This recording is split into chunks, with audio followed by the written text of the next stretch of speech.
Saludos cordiales, licenciado David Ernesto Chávez, encargado de la asignatura Atención Comunitaria en Salud 1 y demás compañeros que nos visualizarán por este medio.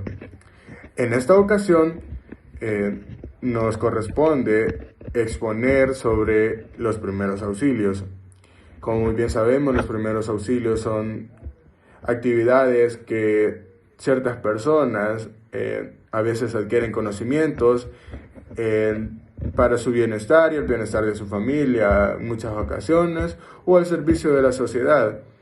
Entonces, en esta ocasión nos concentraremos un poco más en saber cómo son los primeros auxilios, en la importancia, en cómo se aplican, en cuáles son el objetivo principal, muchas técnicas como el vendaje, procedimientos, botiquines que preparan esas personas o tienen a la disposición para reaccionar en ciertas situaciones que lo ameriten. Muy bien, comenzaremos con la importancia de los primeros auxilios. Los primeros auxilios son el conjunto de actuaciones y técnicas que permiten la atención inmediata de una persona accidentada hasta que llegue la asistencia médica profesional. Esta primera asistencia facilita que las lesiones sufridas no empeoren y la evolución de la persona accidentada dependerá de esta actuación. En esta circunstancia nos podemos encontrar con diversos tipos de accidentes o traumatismos que requieran atención, como por ejemplo heridas, hemorragias, quemaduras, intoxicaciones,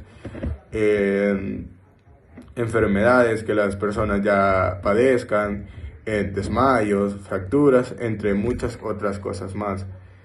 Muy bien, nos concentraremos en por qué son importantes los primeros auxilios y qué son los primeros auxilios. Los primeros auxilios son aquellas medidas terapéuticas que se deben de realizar de manera urgente en víctimas de enfermedades o accidentes que se presenten de forma repentina, en tanto se logra disponer de ayuda médica profesional y especializada, y el principal objetivo es la aplicación de los primeros auxilios, es salvaguardar la vida del o los afectados. Además, se busca liberar a los afectados del sufrimiento y otros padecimientos que pueden agravar su estado de salud. Los primeros auxilios representan el primer contacto de la persona con atención médica. No obstante, nunca debemos de aplicar los primeros auxilios y olvidarnos de solicitar atención médica especializada. Eso quiere decir que los primeros auxilios nunca deberían de sustituir una revisión médica especializada o realizada por médicos profesionales. Entonces esa será la primera prioridad que las personas que estén aplicando primeros auxilios deberán esperar. Muy bien. Por su parte, se conoce como primeros auxilios básicos aquellos procedimientos que cualquier persona debería conocer y que resultan de esencial importancia en el tratamiento terapéutico en caso de desastres, accidentes o cualquier otra contingencia que se pueda presentar en nuestra vida y a lo largo de circunstancias, desastres, ya que nadie sabe en qué momento pueden suceder. Entonces estos serán como personas, una meta por cumplir de saber aplicar primeros auxilios, porque no sabemos en qué momento podremos ayudar a otras personas o ayudarnos a nosotros mismos en ciertas situaciones. Entonces ahorita nos concentraremos en el por qué es importante aprender primeros auxilios. Como les comentaba, diariamente estamos expuestos a situaciones que pueden afectar nuestra salud y no siempre estamos conscientes de ellos. Llegamos a pensar que le pasará a los demás antes que a nosotros. Sin embargo, es necesario promover en los demás y en nosotros mismos una cultura de prevención a través de la cual estemos protegidos. Cuando nos damos cuenta, esa cultura representa grandes beneficios.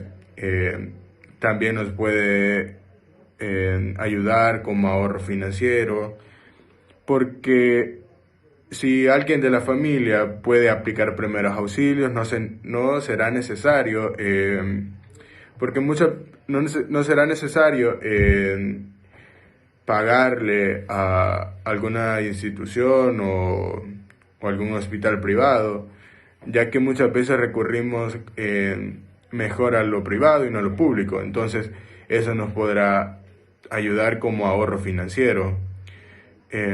Al haber anticipado una posible enfermedad y adquirir un seguro de gastos médicos mayores, podemos observar que hay varias opciones para aplicarla. Eso quiere decir que algunas personas que poseen seguros médicos están más a la disposición que en cualquier momento que se le presenten diferentes circunstancias con su salud, ellos tienen cómo alguien les pueda responder, porque se han preparado, han sabido analizar y pensar en un futuro que les será de mucha utilidad. Y cuando muchas personas no poseen seguro, en circunstancias como estas, la familia no tiene la disposición, el dinero inmediato para aplicarle y salvaguardarle la salud de esta persona. Como siguiente, tenemos que una de ellas aprender la importancia de aprender los primeros auxilios. Son prácticas que muchos desconocemos y no le damos la importancia que debiéramos. Resulta elemental saber cómo hacer frente a las emergencias que lleguen a representarse. Los primeros auxilios se pueden aplicar en muchas circunstancias, como muy bien ya lo venía explicando, en desmayos, fracturas, mordeduras o picaduras de insectos, choques, o sea, accidentes automovilísticos o accidentes de diferente situación o circunstancia, quemaduras por el sol. Cuando nos referimos a quemaduras por el sol, nos referimos a quemaduras demasiado graves y entre otras. Las acciones a seguir en cada una de ellas son diferentes, pero hay algo en especial que muchas veces se nos presentarán, y es muy común que la apliquen en los primeros auxilios, es la reanimación cardiopulmonar, también conocida como RCP. Esta práctica se vuelve necesaria en muchas situaciones, cuando a una persona le pasa o se le vuelve a repetir un paro cardiorrespiratorio, el cual consiste en la interrupción brusca, inesperada de la respiración y de la circulación espontáneas. El RSP nos puede servir para salvaguardar la vida de esa persona si se pudiese, porque en muchas situaciones, aunque apliquemos los primeros auxilios, no podremos salvaguardar la vida, porque muchas veces, hablando de esto de los paros cardiorrespiratorios, muchas personas en el momento mueren y no se puede hacer nada al respecto. Pero mientras estemos en todo lo que esté a nuestra disposición, sería muy sentido humanitario que le pudiéramos aplicar, o de igual manera, si estamos en un centro asistencial o cerca, aplicarle los choques eléctricos. O también estas circunstancias se pueden aplicar cuando las personas tienen lesiones en los pulmones. Posteriormente puede haber una disminución del transporte de oxígeno a los órganos vitales. Mi compañero reforzará un poco más el tema, explicando diferentes acciones que se pueden o que se tienen que aplicar en primeros auxilios. Y recordemos que la cultura de prevención está compuesta por factores que nos permitirán llevar una vida más tranquila y segura. La educación en caso de emergencia son excelentes herramientas para mejorar la calidad de vida ante diferentes circunstancias que se nos llegasen a presentar en desastres o en la vida común. Esta sería toda mi participación. Mi compañero proseguirá con el tema. Gracias. Muy buenos días, mi nombre es Diego José Romero Rodríguez. En esta ocasión yo hablaré acerca del botiquín de emergencias o primeros auxilios. Empezaré hablando de ello. Para empezar, un botiquín de primeros auxilios bien provisto puede ayudarte a responder eficazmente ante lesiones, emergencias, de las cuales son comunes. Mantén al menos un botiquín de primeros auxilios en la casa o uno en el automóvil puede ser muy útil para cualquier ocasión. Guardar los botiquines en un lugar fácil de alcanzar y fuera del alcance de los niños pequeños. Hay que tener esta prioridad, este cuidado, ya que los niños pueden utilizar las herramientas del botiquín con una forma no apta, no correcta. Se pueden hacer daño o lastimar por la misma imprudencia. A pesar de asegurarse de que los niños de edad suficiente para entender el propósito de los botiquines sepan dónde están guardados, es decir, los muchachos ya mayorcitos, que tengan cierta edad para lograr comprender lo que está pasando, lo que se requiere para usar un botiquín, sepan cómo se van a utilizar o simplemente sepan dónde encontrarlo para poder trasladarlo a una persona que pueda utilizarlo con, en este caso, el paciente o la persona, el sujeto que requiera de atención. Un botiquín de primeros auxilios puede incluir también los siguientes, los cuales serían algunos suministros básicos como la cinta adhesiva, vendas elásticas, tiras de vendas y vendajes de mariposa, diferentes tamaños, claro, pegamento extra fuerte, algo importante, torniquete de goma o catéter francés número 16, vendas estériles, antiadherentes y rollo de gasa en varios tamaños. Protector o almohadilla para los ojos, vendaje triangular grande, puede usarse también como cabestrillo, férula de aluminio para los dedos, compresas de hielo, bolas de algodón e isótopos de algodón, guantes desechables sin látex, varios pares de hecho se necesitarían, cinta adhesiva, vaselina u otro lubricante, alfileres de gancho de varios tamaños, tijeras, pinzas, desinfectantes para manos, ungüento antibiótico, solución antiséptica y toallitas. Solución para el lavado de los ojos, un termómetro, pera u otro dispositivo de succión para el lavado de heridas, solución salina estéril como para la irritación, enjuague, barrera respiratoria, una mascarilla quirúrgica, jeringa, taza o cuchara para medicamentos, manual de primeros auxilios, peróxido de hidrógeno para desinfectar. Y entre algunos medicamentos de los cuales puede traer el botiquín sería en gel de aloe vera, loción de calamina, medicamentos antidiarreicos, laxante, antiácidos, antihistamínicos como difenhidramina, crema de hidrocortisona, medicamentos para la tos y el resfriado. Medicamentos personales que no necesiten refrigeración. Esto importante, ¿no? Porque normalmente un botiquín no está en una zona helada. No se podría decir que está dentro de un refrigerador, por ejemplo, o una hielera. En este caso hay que tener algunos elementos que no tengan como una caducidad a ciertas temperaturas.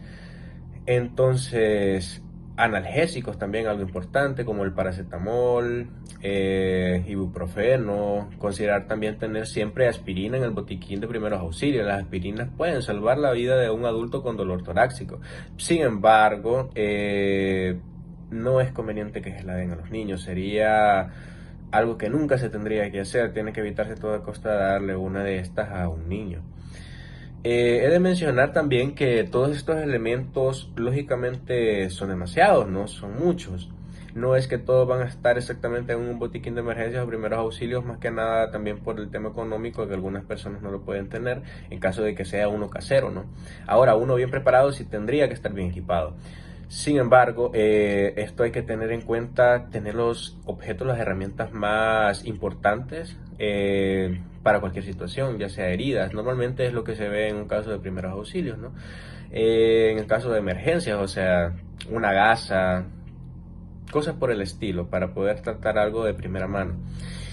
Elementos para casos de urgencia, el número de teléfono de emergencia, entre ellos información de contactos de tu médico, de familia y pediatra, servicios de emergencia locales, proveedores de servicios de emergencia en carreteras y la línea de ayuda para casos de envenenamiento, que en los Estados Unidos, por ejemplo, podría ser el 800-222-1222.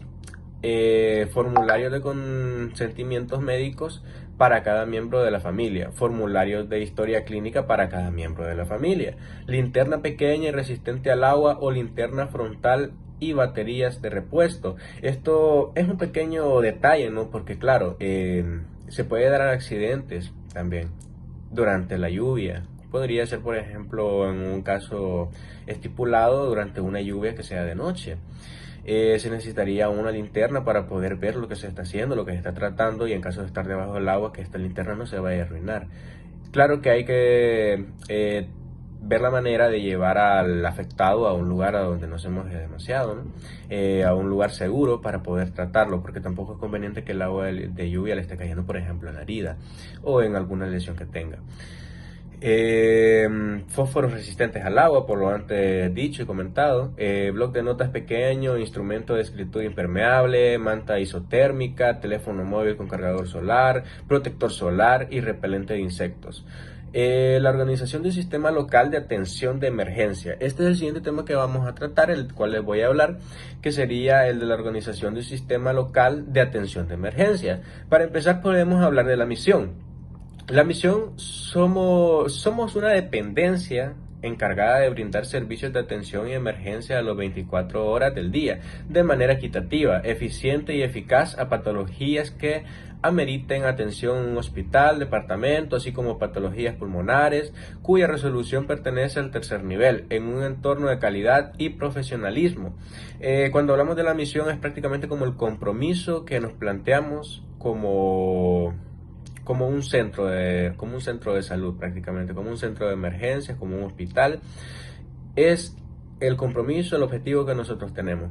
La visión, hablamos de la visión, que sería garantizar el cumplimiento de una atención de emergencias integral, equitativa y de acceso universal a través de la provisión de servicios médicos con tecnología de punta, con personal calificado y comprometido con la atención del usuario.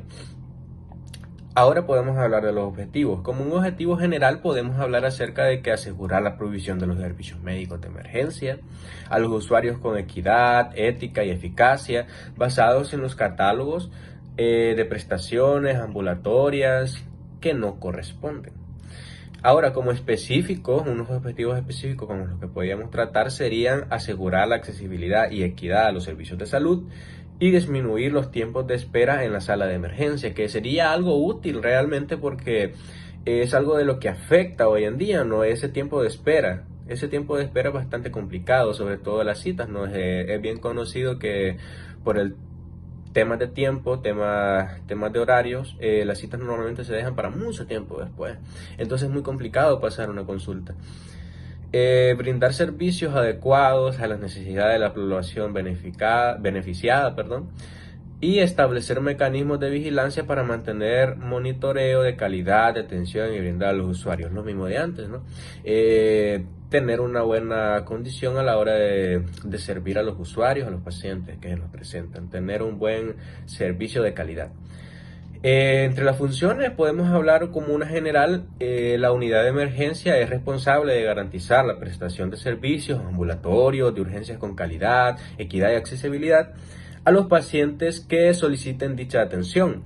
Ahora, como específico nos podríamos centrar en algunos aspectos como lo serían brindar atención médica de emergencia a los pacientes cuyas patologías presenten una complejidad correspondiente al segundo nivel de atención hospitalaria en el caso de medicina familiar o a un tercer nivel en el caso de neumología. También podemos hablar acerca de cómo podría ser el hecho de garantizar la oportuna referencia a nivel de mayor complejidad en aquellos pacientes cuyas patologías sobrepasen la capacidad resolutiva de la institución. Y también podemos hablar en otros aspectos como lo sería el supervisar y evaluar el cumplimiento de los distintos programas y normativas de asistencias médicas, los cuales serán operativizados por los recursos designados para el área. Coordinar también con los diferentes servicios de apoyo generales y administrativos del hospital para la atención integral del paciente, fomentar programas de educación continua en coordinación con la unidad formadora de profesionales. También podemos hablar de integrar comités asignados por la dirección y como último objetivo podríamos plantear diseñar estrategias para lograr una atención de calidad. Hablando lo mismo, ¿no? Conectamos. Diseñar una estrategia para lograr una atención de calidad. Todo se busca en lograr una buena atención, lograr calidad de atención a la hora de atender al paciente para ofrecerle la mejor atención médica. Como organigrama, podemos tener aquí, prácticamente sería la estructura, ¿no? La jefatura de división médico-quirúrgica, le podríamos decir como la jefatura médica unidad de emergencias y también médicos especialistas unidad de emergencias. Descripción de puestos, podemos hablar en médico jefe unidad de emergencia, que sería elaborar, ejecutar, monitorear y evaluar los planes de trabajo operativos de la unidad. También planificar, organizar, dirigir y coordinar las actividades administrativas y asistenciales de la unidad, supervisar y evaluar los servicios médicos que se brindan a los pacientes, coordinar actividades de la unidad con las jefaturas de departamento médico y de servicio, realizar visitas académico-asistenciales con médicos residentes e internos, formular y proponer e implementar estrategias, normas manuales, guías y también protocolos de atención y además instrumentos técnicos que orienten las funciones de la unidad a fin de proporcionar atención médica con calidad y calidez a los pacientes. Diseñar, ejecutar y evaluar los planes y programas para el desarrollo de la unidad, atender el sistema de referencia y retorno, gestionar la dotación de medicamentos, equipos y o consumo médico para el desarrollo de las actividades. También podemos seguir acerca de cómo sería lo del vigilar el adecuado suministro de los medicamentos e insumos médicos, asesorar al personal bajo su responsabilidad, médicos, residentes y estudiantes, brindar atención médica según especialidad, algo muy importante, hay que tener en cuenta el tema de las especialidades, cada quien se especializa en una cosa y lo más seguro es que alguien que sepa más acerca de ese tema sea el que atiende el problema. Seguíamos con velar por el registro adecuado de la información correspondiente a las actividades de la unidad, promover y asesorar mientras se coordina el trabajo científico técnico, emitir informes periódicos sobre las actividades desarrolladas por la unidad, presentarlos con oportunidad en la jefatura inmediata para la toma de decisiones, asistir a reuniones administrativas convocadas por el director del hospital, así como programar o actividades de formación y capacitación, elaborar memoria de labores anual de la unidad, presentarla como una oportunidad en la jefatura inmediata, cumplir y facilitar la aplicación de la ley de acceso a la información pública en las diferentes áreas de su responsabilidad. Ahora, como médico especialista, podemos hablar acerca de cómo es lo que sería brindar a cada usuario la atención médica continuada de la más alta calidad.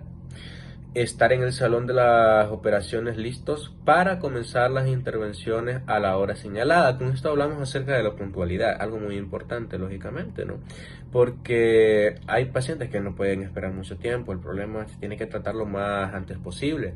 En caso de una hora estipulada en la que se tenga que empezar con una cirugía, en esa hora tiene que estar el especialista, no puede tardar, sería algo poco profesional, por lo cual hay que estar en la hora señalada, hay que ser puntual en estos aspectos. Cumplir lo establecido en la norma nacional de atención y en el manual de organización y de procedimientos del servicio o departamento, revisar que la historia clínica de los pacientes sea completa y de calidad, con la letra clara y legible. En las primeras horas del ingreso del paciente, deberá realizarse sin menoscabo de la atención o estabilización del usuario, dejando constancia de su participación a través de su firma y sello personal. interrogar y examinar a los pacientes ingresados en consulta externa o en urgencia y en emergencia, revisando con posterioridad la historia clínica escrita por el estudiante de medicina e internado rotatorio, médico residente u otro médico según corresponda. Asentar directamente en la historia clínica y en el reporte operatorio todas las operaciones efectuadas y las incidencias ocurridas durante el acto quirúrgico certificado por su firma y sello personal. Efectuar a cada usuario una valoración diagnóstica de los problemas clínicos que detecte, utilizando el método clínico, evitando la indicación de exámenes innecesarios.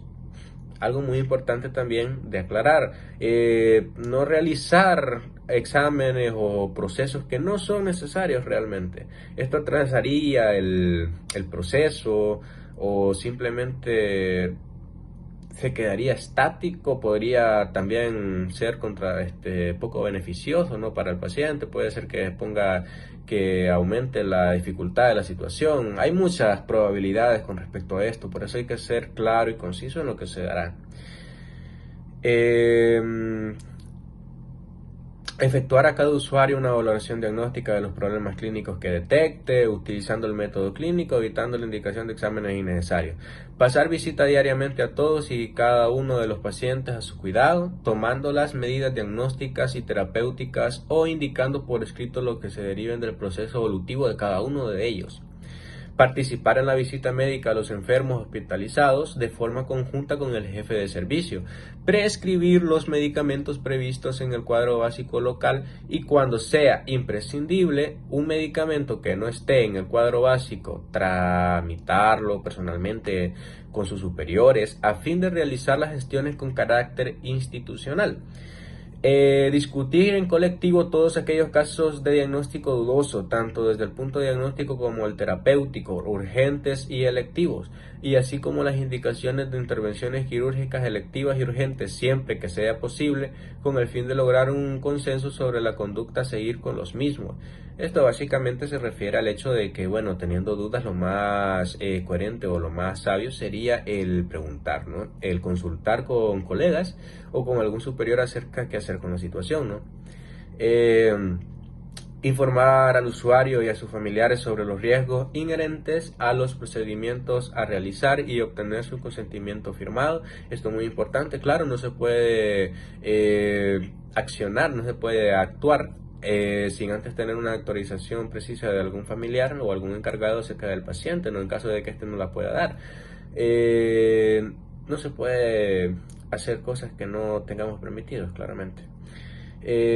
Informar regularmente al usuario y a sus familiares de su estado de salud y de las medidas diagnósticas y terapéuticas que se imponen o aconsejan en su caso, siguiendo los principios de ética médica. A esto nos podemos referir de ser sinceros, básicamente, ¿no? ¿A qué nos referimos con ser sinceros? A decir realmente cuál es el estado del paciente. Mayormente esto sería más indicado a los familiares, ¿no? Recordemos que el tema psicológico es muy fuerte. No podemos tratar al paciente en caso de que esté grave, decirle directamente de las cosas. Lo indicado sería decírselo a un familiar encargado para que ellos estén conscientes de cómo es la situación y cómo se estará desarrollando, cuál es el proceso y cuál es su estado de salud actual y cuál podría ser su estado en los próximos días. También podemos hablar de efectuar el alta de cada usuario, informando a este o en su efecto a los familiares o acompañantes sobre los problemas de salud que se han detectado, las condiciones de salud en que el usuario queda, dejando registro en el expediente de forma explícita y con letra legible de las prescripciones a cumplir y las visitas posteriores a realizar, ya sean en la consulta externa o en el ECOS familiar o ECOS especializado respectivo. Firmar hoja de egreso y escribir resultado en la hoja para el contrarreferencia o retorno al médico coordinador de equipo comunitario de salud médica. Participar en las actividades de los comités hospitalarios a fin de contribuir y ayuda a evaluar la marcha y la calidad de la atención médica en el hospital, brindar a los usuarios, etcétera, etcétera, entre otras más funciones. Médicos especialistas 2, podríamos hablar, por ejemplo, el neumología. Brindar a cada usuario la atención médica continua de la más alta calidad, estar en el salón de operaciones listo para comenzar las intervenciones a la hora señalada. Básicamente tenemos para los especialistas las mismas obligaciones, ¿no? Las mismas funciones. Claro que cada quien se destaca en un ámbito diferente, pero en un tema de responsabilidad, puntualidad y moral, ellos tienen que estar completamente bien, al 100%, en el hecho de estar puntuales, ¿no? Por ejemplo, no dejar pasar el tiempo, eh, ser responsables, profesionales. Bueno, podemos hablar también acerca de el participar durante su trabajo del proceso docente educativo en la formación de médicos, residentes y alumnos según las normas establecidas. Esta sería una función que podrían establecer también estos especialistas, ser responsable de la atención integral de los usuarios bajo su cuidado. En este sentido, responderá por atención, por lo que está facultando para solicitar a otros especialistas a una actuación rápida y efectiva al ser interconsultados. Prácticamente una referencia, ¿no? Bueno, podemos hablar de las relaciones de trabajo. Estamos hablando, por ejemplo, de las internas.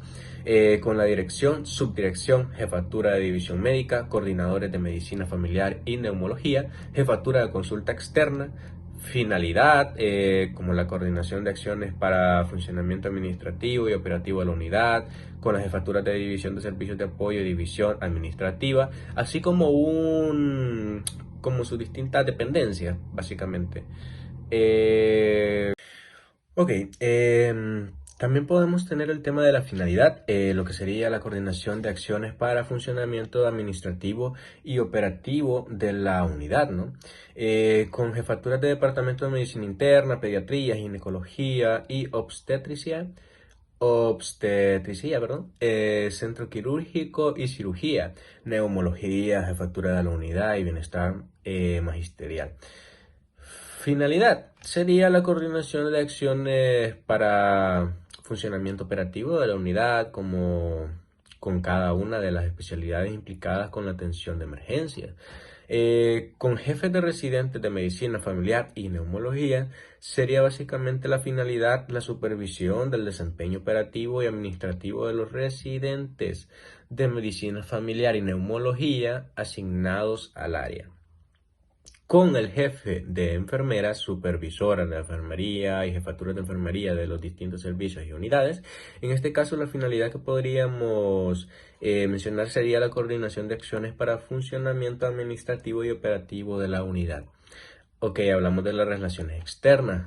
Con respecto a las relaciones externas sería con los diferentes establecimientos de la red nacional de hospitales, tanto como segundo como de tercer nivel, y su finalidad sería el cumplimiento de lineamientos de las redes integrales e integradas de servicios en salud, con las diferentes dependencias de primer nivel de la RISS, RIS, a la cual pertenece. Finalidad, cumplimiento de lineamientos de las redes integrales e integradas de servicios en salud, con organismos de socorro que conforman el prehospitalario del sistema de emergencias, médicas de MinSal.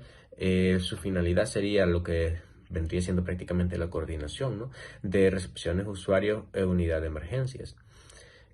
Con los organismos no gubernamentales nacionales y extranjeros, la finalidad estaríamos hablando acerca de la gestión de donativos para el fortalecimiento tanto de la atención de usuarios como de la infraestructura. Y últimamente, para finalizar, la revisión y actualización. El presente manual podría ser revisado y actualizado por la autoridad competente de forma periódica y de preferencia cada 3 años, cuando se amerite para que esté acorde los cambios orgánicos internos, ¿no? Básicamente una revisión de la que sería cada cierto tiempo para verificar lo correcto. Ok, pasaríamos al tema del shock. El tema del shock, estaríamos hablando de que es una afección. Básicamente es una afección potencialmente mortal que se presenta cuando el cuerpo no está recibiendo un flujo de sangre suficiente. Le falta flujo de sangre, no significa que las células y órganos no reciben suficiente oxígeno y nutrientes para funcionar apropiadamente. Muchos órganos pueden dañarse como resultado de esto. El shock requiere tratamiento inmediato y puede empeorar muy rápidamente. Hasta 1 de cada 5 personas en shock morirá a causa de esto, por lo cual debería ser tratado con cierta precisión o cierta prioridad, sería la palabra correcta, ya que es un tema que no podemos dejar para otro momento, no podemos hacerle espera.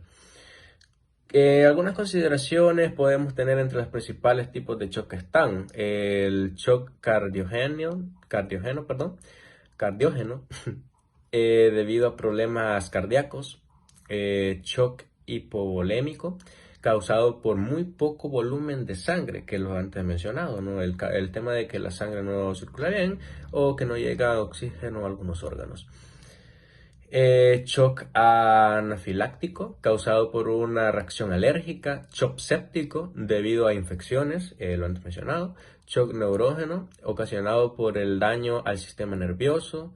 Y entre algunas de las causas podemos tener, por ejemplo, el colapso de sección. Causa se ha sido extendido. El shock puede ser ocasionado por cualquier afección que reduzca el flujo de sangre, incluso problemas cardíacos, ¿no? Como antes mencionado. Reducción del volumen de la sangre, cambios en los vasos sanguíneos, ciertos medicamentos que reducen significativamente la actividad cardíaca o la presión arterial. Por eso hay que tener muy en cuenta lo que vamos a tomar, y es lo indicado antes de consultar a un personal capacitado, como lo sería un médico, a la hora de tomar un medicamento, porque este nos puede afectar de gran manera, ya sea para bien o para mal, dependiendo de la situación en que nos lo tomemos y también las cantidades. Un shock está a menudo asociado con un sangrado externo o interno profuso debido a una lesión seria. Las lesiones en la columna también pueden causar shock. El síndrome del shock tóxico es un ejemplo de un tipo de shock debido a una infección. Síntomas o colapso de sección. Sus síntomas ha sido extendido a una persona en shock. Tiene su presión arterial extremadamente baja.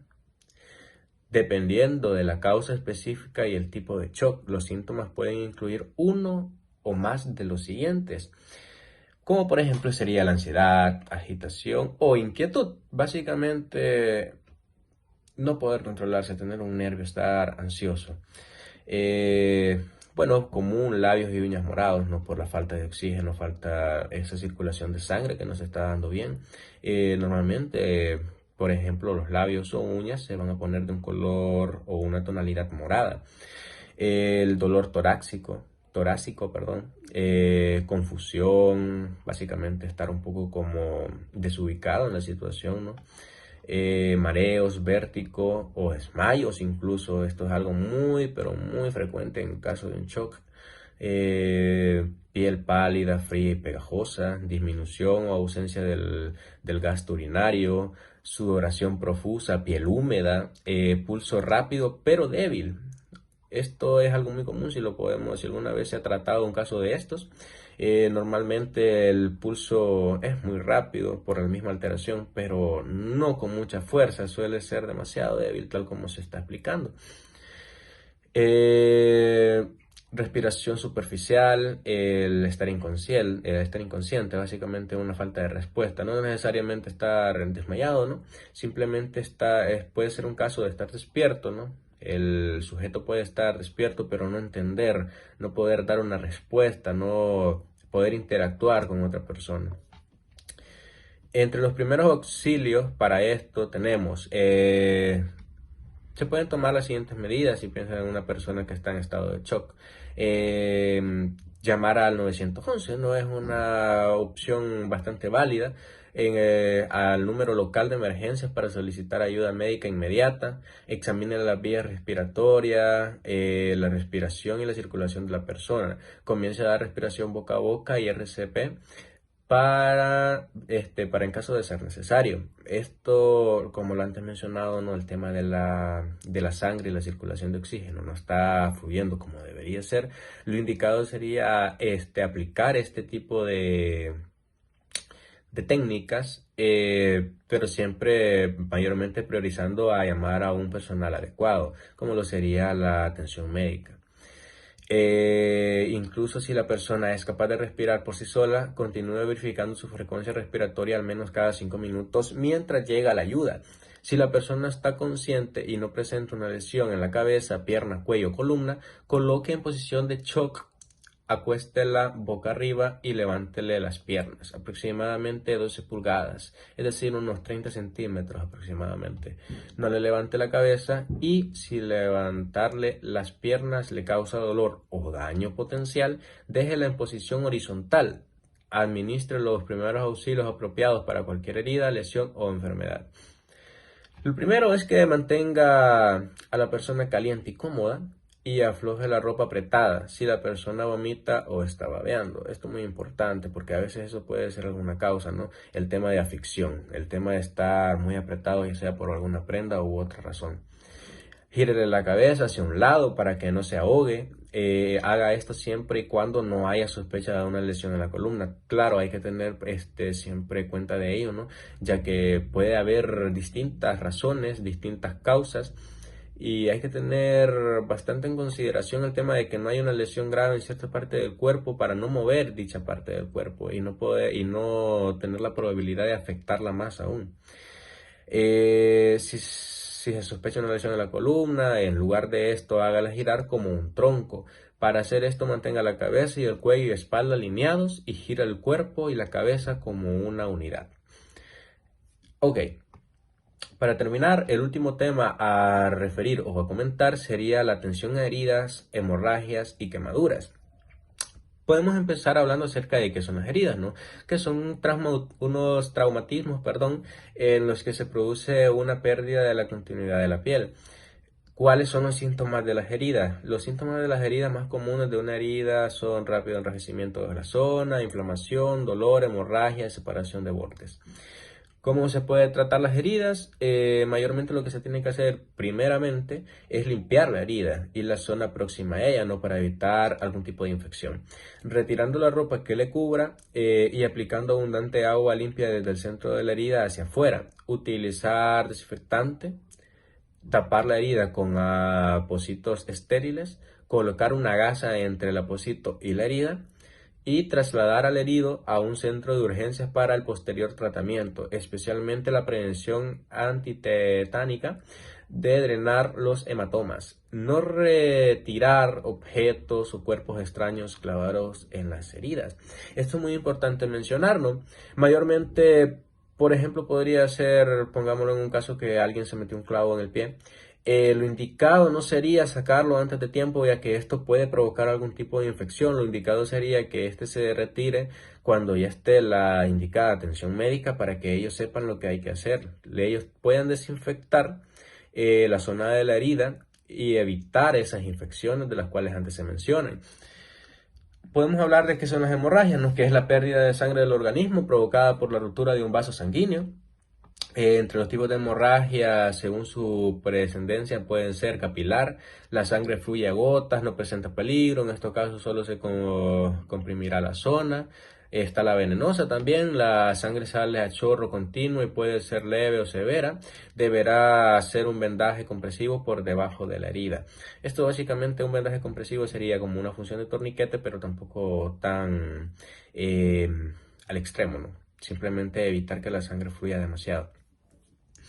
Tenemos también la arterial, la sangre sale de forma discontinua, coincidentemente con cada latido del corazón, se hará vendaje fuerte compresivo para encima de la herida.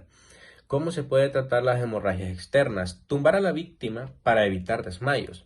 Esto básicamente es una manera de prevenir de que la víctima no vaya a hacerse un daño mayor a la hora de caer, porque estando parado y sufrir un desmayo, lógicamente la persona en un momento va a sucumbir, ¿no? Y va a caer al suelo. Entonces es mejor tenerla ya en el suelo, acostada horizontalmente, para evitar este tipo de problemas. Si con el primer apósito no fue suficiente, añadir más enzima, nunca retirar el anterior, elevar el miembro afectado, si es posible, mantener la presión hasta el cese del sangrado y realizar un vendaje compresivo, vendar la herida por encima de los apósitos y trasladar a centro hospitalario. Mantenerlo caliente, ¿qué son las quemaduras? Ok, ¿qué son las quemaduras? Las quemaduras son lesiones locales y generales producidas por la acción del calor sobre el organismo. Los tejidos, cuando se calientan por encima de aproximadamente los 45-50 grados Celsius, comienzan a alterarse, y si las temperaturas son elevadas por encima de los 70 grados Celsius, la quemadura es inmediata. Si esta situación se prolonga durante un tiempo suficiente, da como resultado la quemadura, que dependerá de la intensidad y la fuente de calor, así como el tiempo de exposición. Esto es muy importante aclarar, no es un punto que parece lógico, pero es bastante interesante de catalogar. Y es que esto depende, recordemos la constancia, ¿no? Normalmente en una llamarada de fuego uno puede pasar el dedo rápido y no pasaría nada, ¿no? Mucho más allá puede sentir un poquito de calor, pero si lo mantiene, ese es el problema. Entonces lo más indicado es que evite ese contacto continuo. Los tipos de quemaduras según el grado de profundidad, podemos hablar de las quemaduras de primer grado, que son las más superficiales, afectan únicamente a la capa más externa de la piel. Las quemaduras de segundo grado, que son más profundas y afectan a la dermis en profundidad, pero como los de primer grado todavía son de grosor parcial, conservándose la lámina propia, su característica fundamental es la aparición de ampollas. Ya alguna vez a nosotros nos han salido algunas ampollitas, ¿no? Tiene un líquido adentro que lo indicado sería que fuera drenado con una aguja esterilizada, ¿no? Y si mayormente no tenemos esta capacidad, lo indicado sería dejarla que ella sola desaparezca. Con el tiempo esta va a ir disminuyendo y ya se va a aplacar. Las quemaduras de tercer grado destruyen todo el espesor de la piel, por lo que también se conocen como quemaduras de grosor total. Esto estamos hablando ya de una quemadura que afecta totalmente la piel, o sea, destruye todo lo que sería el tejido y es prácticamente la más severa. La asistencia de primeros auxilios en caso de quemaduras se fundamenta en los siguientes puntos: apartar al individuo del agente calórico. Para ello es necesario que apaguemos las llamas, quitemos posibles materiales incandescentes, lo antes mencionado, ¿no? La constancia, no hay que tener tampoco una fuente que podría significar otro incendio, ¿no? O algún tipo de quemadura extra. Contrarrestar sus efectos, lo más aconsejable y que siempre se puede tener a mano es el agua. Cubrir la zona, toda la quemadura establecida se comporta como una herida y está sometida a las mismas complicaciones que estas, en especialidad la infección. Por ello es importantísimo proteger la zona quemada cubriéndola con apósitos estériles, si se tiene a mano, claramente. Trasladar urgentemente al accidentado. Toda víctima de quemadura debe ser vista por un médico. Cuando estas quemaduras son importantes, corre serio peligro la vida accidentado y se debe trasladar urgentemente a un centro asistencial. Bueno, esto sería básicamente las indicaciones acerca de esto. Claro, hay que tener muy en cuenta, ¿no? Porque las quemaduras de tercer grado estamos hablando de un suceso ya muy serio, no es algo totalmente, es una destrucción total a los tejidos, como antes dicho, y tiene que tener una atención médica estable y que realmente se sepa lo que se está haciendo en esta ocasión. Así que bueno, esto sería todo por mi parte. Agradezco mucho su atención y que tenga muy buen día. Buenas tardes, licenciado. Mi nombre es Génesis Jan Enrique Hernández. Me toca hablar sobre qué es una emergencia respiratoria. ¿Qué es una emergencia respiratoria? Es aquella situación en la cual la respiración normal se altera teniendo siempre presente la amenaza de la vida y que incluye dificultades respiratorias que nos permiten la inhalación suficiente del oxígeno necesario para mantener la vida. Esta representa situaciones donde la respiración normal se altera. En la mayoría de los casos se dificulta la inhalación suficiente de oxígeno o provoca la ausencia total de la respiración. Normalmente durante la época invernal es cuando más aparecen estas enfermedades. Puede ser desde un resfrío común hasta los cuadros más complejos. ¿A qué nos referimos con urgencias respiratorias? Cuando hablamos de urgencias respiratorias nos referimos a enfermedades poco graves, comunes en los menores de 5 años y en la mayoría de los niños se desarrolla de entre 3 y 8 resfriados comunes cada año. La alteración del tejido bronquial por irritación se ve afectado por condiciones medioambientales. En la exposición, esos pueden ser por exposición al humo, del tabaco, o otros contaminantes y de alta variedad térmica. Los cambios también pueden influenciar lo que son los cambios de temperatura o el clima. En la alimentación brusca también pueden favorecer lo que es la proliferación.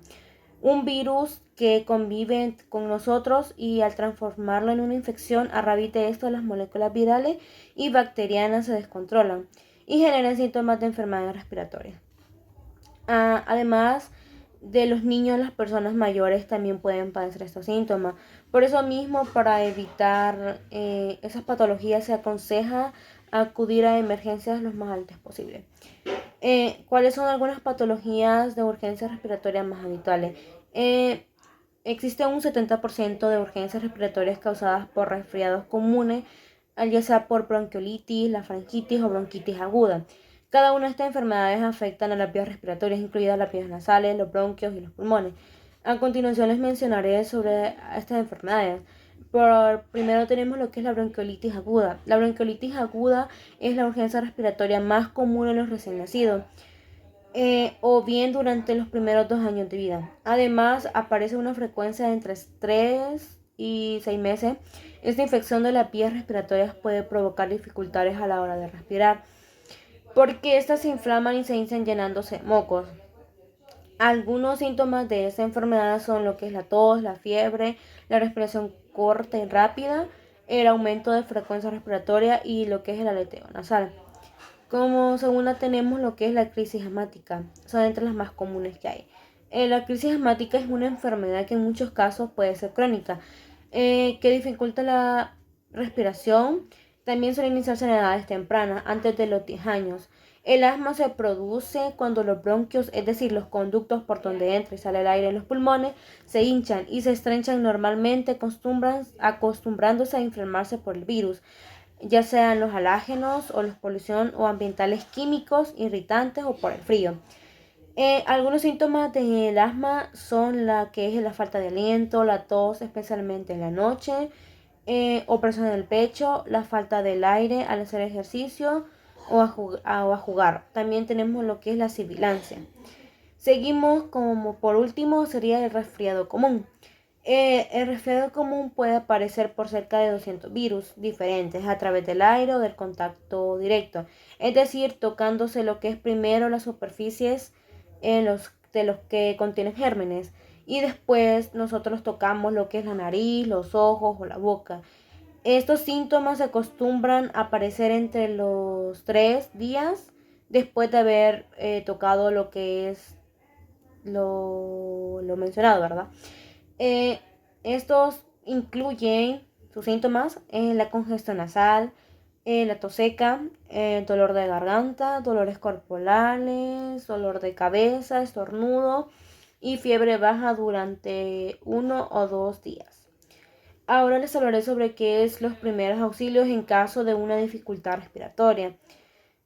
Como bien tenemos, primero sería llamar inmediatamente al número local de emergencias, que sería el 911, y luego sería examinar la vía respiratoria, la respiración y el pulso de la persona, de ser necesario que comience con el RCP. Tenemos también que aflojar cualquier prenda que sea ajustada en la persona. También ayuda a administrar cualquier medicamento recetado, como un inhalador para el asma o oxígeno, que puede ser que lo tengan en el hogar. Luego sería que continuando la vigilancia de la respiración y el pulso de la persona hasta que llegue a una asistencia médica. El estado de la persona, si mejora y ya no se escuchan los respiratorios anormales como la sibilancia, se deja de hacer, ¿verdad? Y si hay heridas abiertas en el cuello o pecho, deberán cerrarse inmediatamente, aplicando lo que es un vendaje, sobre todo si hay burbujas de aire en la herida. También hay que colocar un vendaje sobre las heridas inmediatamente. También tenemos, si tiene una herida en el pecho, esto succiona que permite la entrada del aire a la cavidad torácica de la persona con cada respiración. Esto puede causar lo que es una atelectasia pulmonar. Por eso se recomienda colocar un vendaje en la herida utilizando un envoltorio plástico o una bolsa plástica, o con prensas de gas cubiertas con vaselina, sellando 3 lados y dejando solo uno abierto. Esto crea una válvula para evitar que el aire entre al tórax a través de la herida, mientras permite la salida del aire que está atrapado en el pecho a través del lado que queda abierto. Y como por último están lo que son las causas respiratorias. Estas pueden ser las más comunes, que son las afecciones y las emergencias médicas repentinas. Por primero tenemos lo que son algunas afecciones que pueden causar problemas respiratorios. Tenemos lo que es la anemia, que es el bajo conteo de pulmones rojos, el asma, una enfermedad pulmonar obstructiva crónica, a veces llamada enfisema o bronquitis crónica, una enfermedad del corazón o una insuficiencia cardíaca, el cáncer pulmonar o cáncer trasladado hacia los pulmones, las infecciones respiratorias como la neumonía, la bronquitis aguda, la convulsiva y la tos, entre otras. También tenemos lo que son las emergencias que pueden causar problemas respiratorios, son estar en alturas graves, un coágulo de sangre en un pulmón, la mencionada atelectasia pulmonar, un ataque cardíaco, una lesión en el cuello, una pared torácica o en los pulmones, un derrame pericárdico, que este es el líquido alrededor del corazón que no permite que se llene correctamente, un derrame pleural, este líquido es el que rodea los pulmones y que puede comprimirlo, ya sea una reacción alérgica potencial mortal. Y como por último tenemos un agotamiento en el cual la causa acumulación de líquidos en los pulmones. Esto sería todo lo de mi tema. Muchas gracias. Mi nombre es Mónica Daniela desde Quintanilla y le voy a hablar sobre las lesiones de huesos y articulaciones. Lesiones de hueso. Un hueso es un tejido vivo que conforma el esqueleto del cuerpo. Existen 3 tipos de tejidos óseos, entre los que se incluyen lo siguiente: el tejido compacto, el tejido más rígido y externo de los huesos. Los huesos nos dan soporte y nos permiten movernos, protegen de lesiones al cerebro, al corazón y a otros órganos. Además, los huesos almacenan minerales tales como el calcio y el fósforo, los cuales nos ayudan a mantener los huesos fuertes y los liberan a otros órganos, cuando estos lo necesitan para otros usos. Ahora bien, ¿qué es una fractura? Es la ruptura total o parcial de un hueso por diversas causas. Lo más común es que se deba a un accidente, una caída fuerte o una lesión deportiva. La fractura provoca un dolor intenso y, dependiendo de la gravedad, puede necesitar cirugía para recomponer el hueso. Existen distintas formas de clasificar las roturas de los huesos. Dependiendo del tipo de daño, se clasifican de la siguiente manera. La fractura completa. El hueso se rompe en 2 partes. La fractura en tallo verde. El hueso se rompe pero no se separa en 2 partes y es la más típica en los niños. La fractura simple, el hueso se quiebra por una parte. Fractura conminutiva, el hueso se quiebra en más de una parte o se astilla. Fractura abierta, el hueso sobresale a través de la piel. Fractura cerrada, hay rotura pero no sobresale el hueso por la piel. Las fracturas por estrés son las que se dan al ejercer presión de forma repetitiva con los huesos. Se pueden distinguir 2 tipos, la cual es la fractura por debilidad, por haber algún tipo de deficiencia ósea que debilite los huesos, como la osteoporosis. La fractura por fatiga, a causa de la actividad de actividad exagerada y repetitiva.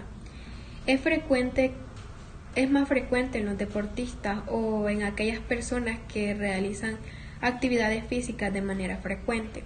Los síntomas de esto son deformación de la zona, hinchazón, hematoma o sangrado en la zona afectada, entumecimiento y hormigueo, movimiento limitado o incapacitado, fiebre en algún caso que aparezca hematoma o sobreinfección. Trazo de una fractura. El trazo de una fractura es el patrón físico que sigue la rotura. Puede haber infinidad de trazos de fractura, pero lo más habitual son las siguientes, la cual es la fractura transversa. El trazo es perpendicular al eje mayor del hueso. La fractura oblicua, el trazo tiene cierta inclinación sobre el eje mayor del hueso. La fractura en ala de mariposa es un trazo típico cuando se producen fuerzas de doblaje sobre el hueso. Presenta un fragmento intermedio con forma de cuña. Y la fractura espiroidea suele ser consecuencia de fuerzas torsionales y el trazo va en espiral alrededor del hueso. Fracturas segmentarias son aquellas en las que un segmento óseo se queda completamente aislado de los extremos. El mayor riesgo que representa es la pérdida de irrigación sanguínea. Fractura conminutiva, como lo decía anteriormente, cuando la fractura presenta múltiples fragmentos. Fractura parcelar, se trata de rupturas de partes no esenciales o estructuras del hueso. Un ejemplo son las avulsiones que se producen cuando una fuerza muscular importante arranca la parte del hueso en la que se ancla el músculo. La incurvación no son habituales y se producen en niños. No se trata de una rotura completa, sino de una deformación plástica de hueso. La fractura impactada ante la fuerza impresiva y sobre todo en zonas de hueso esponjoso. Las fracturas quedan comprimidos entre ellos. Ahora viene lo que es el tratamiento. Es importante que la persona que ha sufrido una fractura realice menor cantidad de movimiento posible, ya que se puede causar más dolor y complicaciones. Se debe esperar a que lleguen profesionales médicos que sepan cómo actuar. En caso que se trate de una fractura abierta, es necesario intervenir rápidamente para evitar que se infecte. El médico que se intervenga al paciente realizará una radiografía para identificar la posición del hueso fracturado. Es importante conocer la causa de la fractura, pues ayuda al médico a identificar los huesos dañados y cómo tratarlos. Una vez identificada, se recolocará el hueso en su posición original y si el hueso es muy largo o se ha fracturado en más de 2 partes, es posible que un médico realice una cirugía e introduzca un clavo de metal para consolidarlo. Este clavo será quitado una vez el hueso haya sanado. Lesiones de articulaciones. ¿Qué son las articulaciones? Las articulaciones son donde se unen 2 o más huesos. Sus hombros, codos, caderas, rodillas y huesos son articulaciones. Su columna también tiene articulaciones. Pero las articulaciones son más que huesos, incluyen los tejidos blandos que los rodean, como cartílagos, tendones y ligamentos. El cartílago es el tejido flexible, duro y resbaladizo que cubre los extremos de los huesos en una articulación. Los tendones son bandas resistentes y flexibles que conectan los músculos con los huesos para que puedan mover las articulaciones. Los ligamentos conectan los huesos de las articulaciones entre sí para mantenerlos estables cuando se mueven. Ahora bien, ¿qué son los trastornos articulares? Los trastornos articulares son enfermedades o lesiones que afectan sus articulaciones. Las lesiones pueden ocurrir debido a un excesivo debido al excesivo uso de una articulación, o puede sufrir una lesión repentina como un accidente o una lesión deportiva. ¿Qué enfermedades pueden afectar las articulaciones?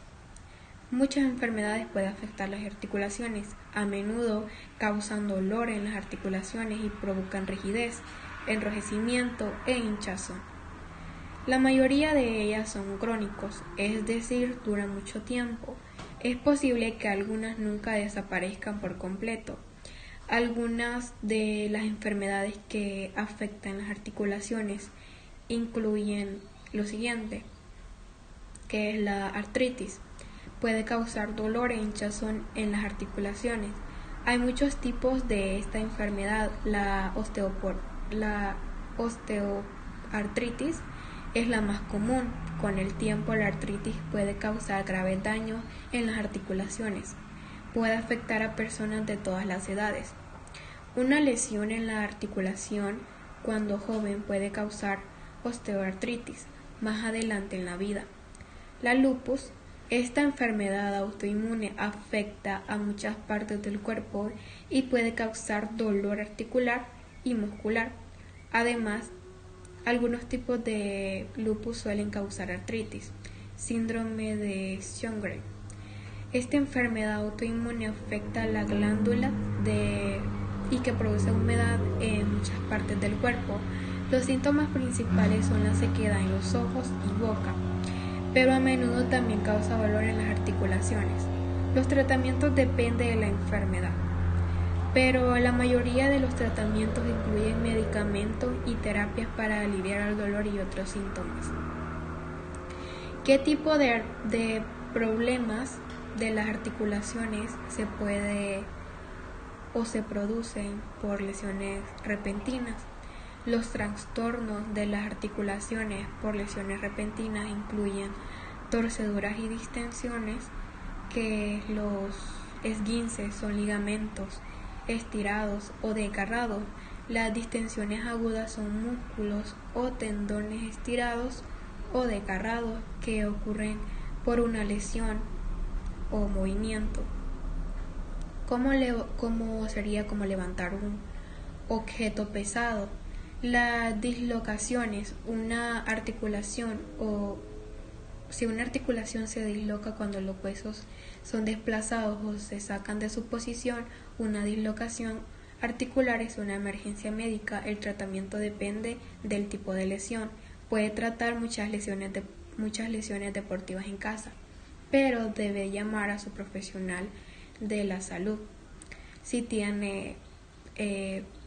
si presenta o tiene mucho dolor, hinchazón o entumecimiento en las articulaciones. No puede poner peso sobre las articulaciones.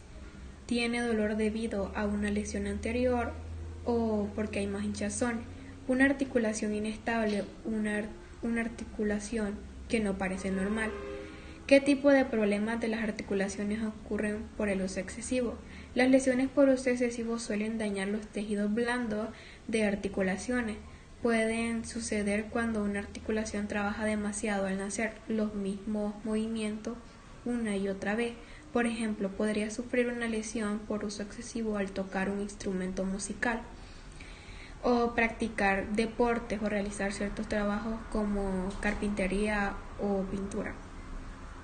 Las lesiones por uso excesivo de las articulaciones incluyen bursitis.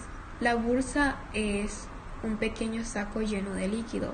Funciona como almohadilla entre los huesos de las articulaciones y las partes móviles de las que lo rodean, los tendones y la piel. En la bursitis, la bolsa se irrita y se hincha con el exceso de líquido. El uso excesivo de la causa más común, pero las lesiones, infecciones y otras afecciones como la artritis la puede causar. La tendinitis. Esta afección ocurre cuando hace un uso excesivo de un tendón y se hincha y causa dolor al moverlo. Distensión crónica. Una distensión se vuelve crónica cuando sus músculos o tendones se estiran o desgarran lentamente con el tiempo al repetir los mismos movimientos. ¿Cómo puedo mantener saludables mis articulaciones? hacer suficiente actividad física es una de las cosas más importantes que puede hacer para prevenir o retrasar los problemas de las articulaciones. Esto fortalece los músculos alrededor de las articulaciones y les ayuda a trabajar mejor. Cuando practique deportes, use el equipo adecuado para proteger sus articulaciones, como rodilleras. Si ya tiene problemas en las articulaciones, pregúntele a un profesional de la salud qué tipo de actividades son mejores para usted.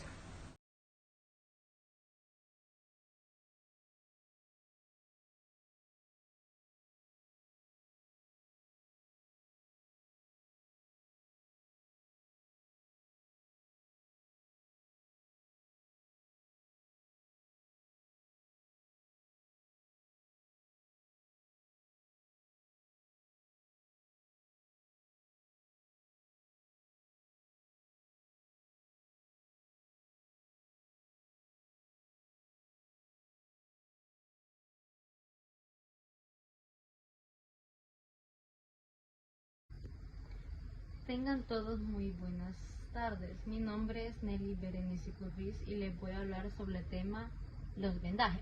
Los vendajes son los refuerzos de contenido realizados con material indicado para ello, con el fin de envolver una extremidad u otras partes del cuerpo humano lesionadas. En primeros auxilios se usa especialmente en casos de heridas, hemorragias, fracturas, esguince o luxación. El vendaje se utiliza para sujetar apósitos, fijar entablillas y fijar articulaciones. Las vendas son tiras de lienzo. Estas varían en el tamaño y en calidad del material. Las más utilizadas son las siguientes: venda elástica, venda de crepe o venda elástica cohesiva. La venda de rollo. Existen diferentes materiales como el algodón elástico, semielástico u otras como la venda de yeso. Una venda pequeña se utilizaría para envolver la mano o muñeca, la mediana para envolver un brazo o tobillo y la ancha para la pierna. La venda triangular. Como su nombre lo indica, su forma de triángulo generalmente es de tela resistente y su tamaño varía de acuerdo al sitio donde vaya a vendar.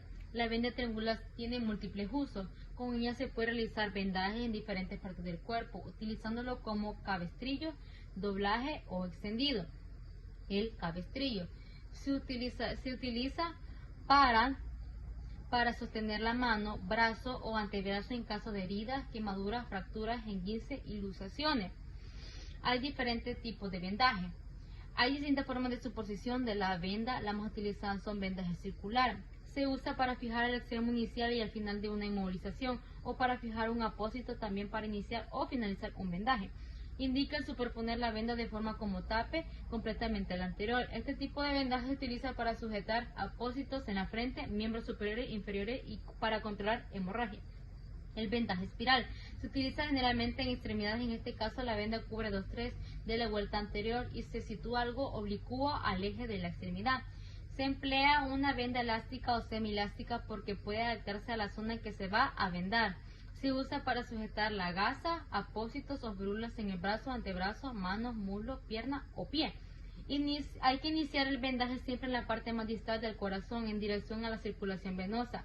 Como por ejemplo, si el vendaje es en el brazo, comience por la mano hasta llegar al codo o axila según sea necesario. Hay que evitar la venda, la articulación y extensión porque al doblarlo dificulta su movimiento.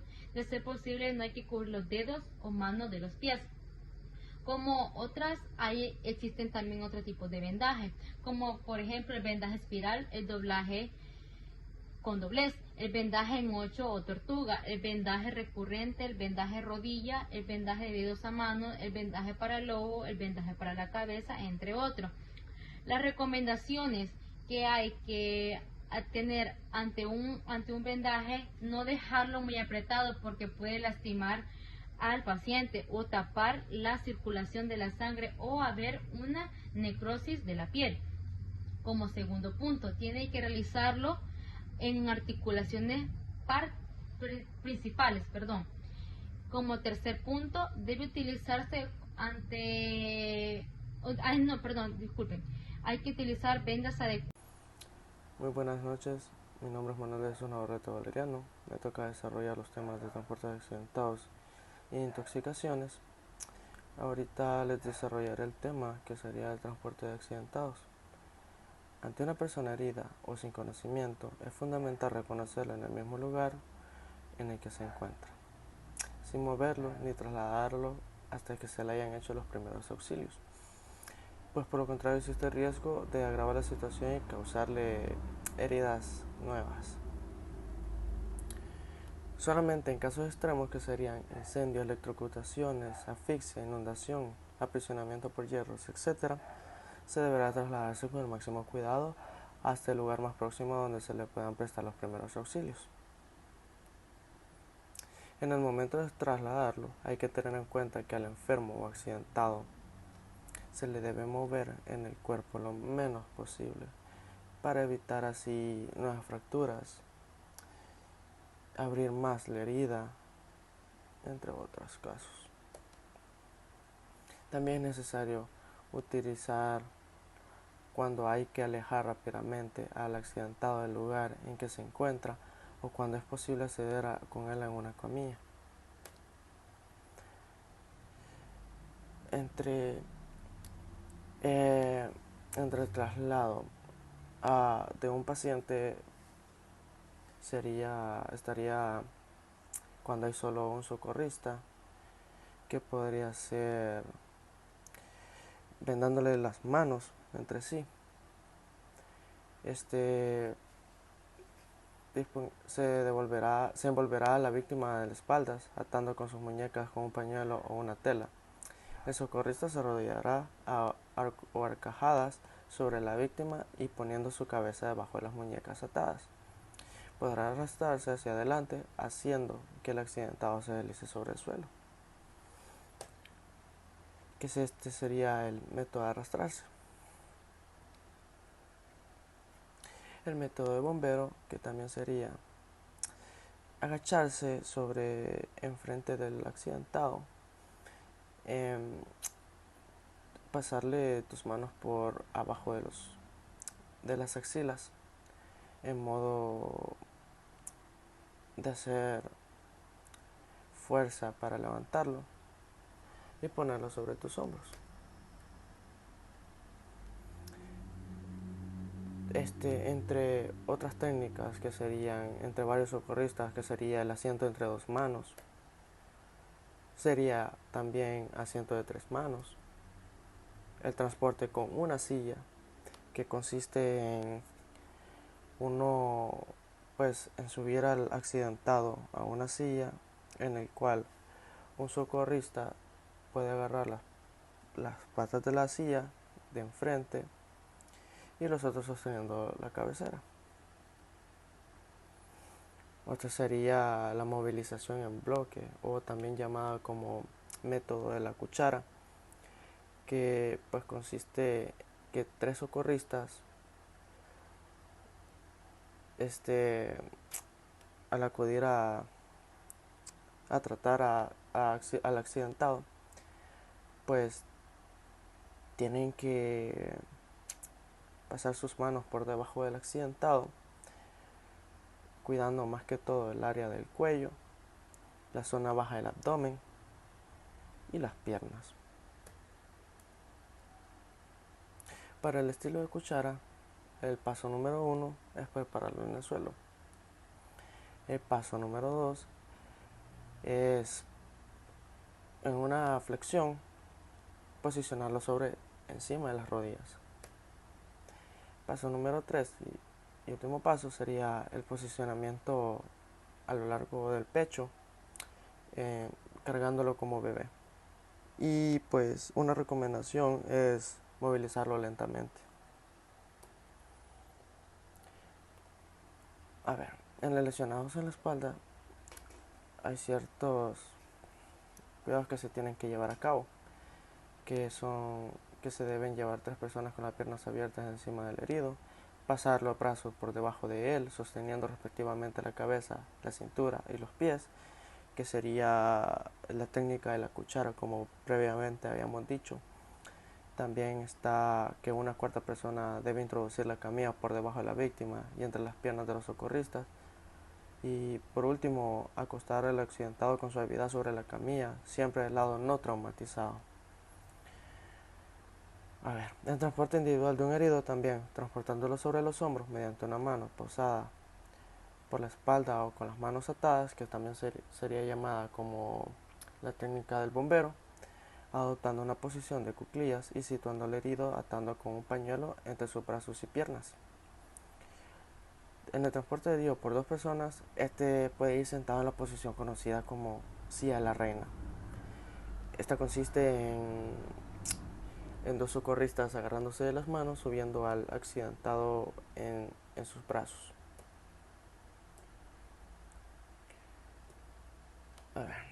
Para el transporte de un herido en una camilla hay que tener en cuenta las siguientes normas. Llevar la camilla al lugar que se encuentra el accidentado y no al revés. Colocar el herido en la camilla con sumo cuidado, respetando siempre el bloque cabeza, cuello, tronco y las piernas.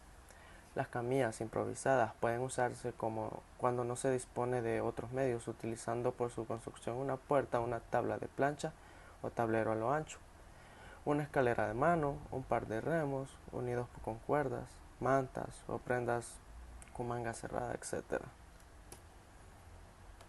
Número 3. Abrigarlo convenientemente, pues el frío perjudica notablemente tanto al chocado como a otro herido. Hay que pensar que la inmovilidad, hemorragia y traumas disminuyen la resistencia al frío. Número 4. Sujetarle. Para evitar que se caiga, debe sujetarse al herido con correas o cintas, pues cualquier movimiento brusco puede despedirle de la camilla. Lo mismo si está inconsciente como si no lo está. Y en este caso los propios movimientos del herido pueden hacer que se caiga. 5. Levantar la camilla con cuidado. Para el transporte del herido, dos camillas deben colocarse de rodillas en cada extremo de la camilla. Al la voz situado en la parte posterior se pondrán ambos en pie. Durante la marcha de los camilleros deben ir con el paso cambiado y manteniendo la camilla siempre horizontal.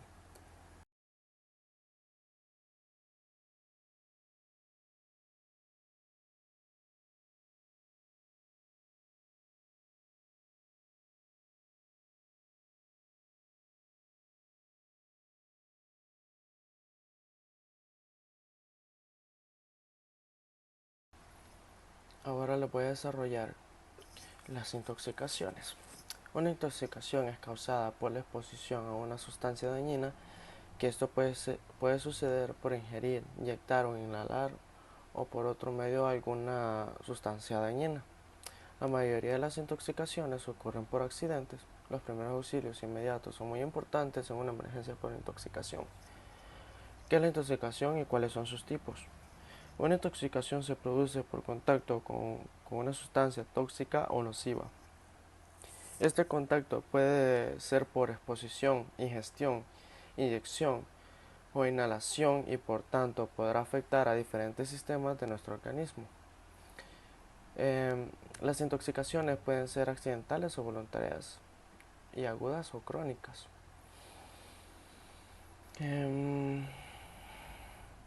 Según la vía de la entrada del tóxico en el organismo, encontraremos intoxicaciones que afectan a la vía digestiva, respiratoria, piel y mucosas y endovenosas.